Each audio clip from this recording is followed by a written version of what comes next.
ஜம்மு காஷ்மீரில் ஏற்பட்டிருக்கும் நிலச்சரிவில் சிக்கி 30 பேர் உயிரிழந்திருக்கிறார்கள். மேலும் விவரங்களை செய்தியாளர் ரமேஷ் வழங்க கேட்கலாம். ரமேஷ் வணக்கம். அங்கு நிலைமை தற்போது எப்படி இருக்கிறது? முழு விவரங்களை சொல்லுங்க.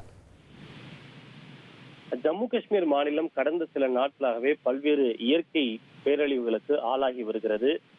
மிக அதிகமான கனமழையின் காரணமாக நிலச்சரிவு, மேக வெடிப்பு உள்ளிட்ட பல இயற்கை பேரிடர்களை தொடர்ந்து சந்தித்து வருகிறது. இந்த நிலையில்தான் ஜம்முவில் இருக்கக்கூடிய கட்ராவில் வைஷ்ணோ தேவி கோவிலுக்கு அருகே இருக்கக்கூடிய பகுதிகளில் ஏற்பட்ட நிலச்சரிவில் சிக்கி சுமார் 30 முதல் 31 பேர் உயிரிழந்திருக்கின்றனர். மேலும் 23 பேர் காயமடைந்திருப்பதாக தகவல் கிடைத்திருக்கின்றது.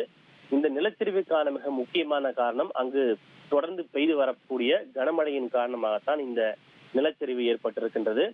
இதன் காரணமாக இந்த பெரும்பாலானவர்கள், இதில் பாதிக்கப்பட்டிருப்பவர்கள் பெரும்பாலானவர்கள் பக்தர்களாக இருக்கலாம் என்று எதிர்பார்க்கப்படுகின்றது. ஏனென்றால் இந்த பாதை என்பது ஜம்முவில் இருக்கக்கூடிய வைஷ்ணவி தேவி கோவிலுக்கு புனித யாத்திரை செல்லக்கூடிய பாதையில் அமைந்திருக்கக்கூடிய பகுதியில் தான் இந்த நிலச்சரிவு ஏற்பட்டிருக்கிறது என்பதால் இதில் சிக்கியிருப்பவர்கள் பெரும்பாலானவர்கள் பக்தர்களாக இருக்கலாம் என்று எதிர்பார்க்கப்படுகின்றது.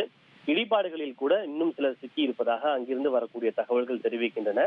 இதனைத் தொடர்ந்து அங்கு சிஆர்பிஎஃப் வீரர்கள், அதே போல மாவட்ட நிர்வாகம், 64 பெட்டாலியன் உள்ளிட்ட பல்வேறு முகமையை சார்ந்த வீரர்கள் அங்கு சென்று மீட்பு பணிகளை மேற்கொண்டு வருகிறார்கள்.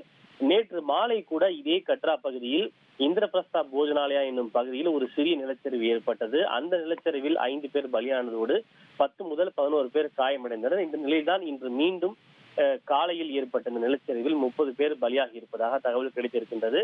தொடர்ந்து இது போன்று அங்கு கனமழை பெய்யும் என்று வானிலை ஆய்வு மையம் எச்சரிக்கை விடுத்திருக்கின்றது. இதே போன்று அங்கு மழை நீடிக்கும் பட்சத்தில் மேலும் சில இயற்கை பேரிடர் ஏற்படுவதற்கான வாய்ப்புகள் இருக்கும் என்பதால் பொதுமக்கள் எச்சரிக்கையாக இருக்கும்படி அறிவுறுத்தல் வழங்கப்பட்டுள்ளது. தகவல்களுக்கு நன்றி ரமேஷ்.